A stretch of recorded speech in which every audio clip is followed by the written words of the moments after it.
Hello everyone, we are from PM Shri KV Sukna of class 12. We are from team A. The team members are I am Vikram, I am Sam, I am Anvesha, I am Farini, I am Feeling. Today we are present here to give a brief explanation on our topic for Vikshit Bharat Buildathon 2025. Our topic is women's safety and hygiene in public transportation and public institutions. As we can see that many public institutions and transportation lack hygiene and cleanliness for women, which become a massive barrier for women in their day-to-day life or their menstrual cycle.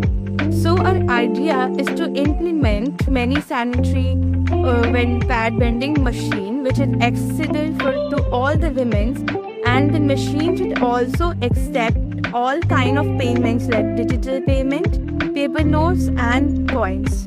By this we can ensure that every woman is getting proper cleanliness. And another thing that should be implemented is private washrooms which is only used by women and with proper disposal bags.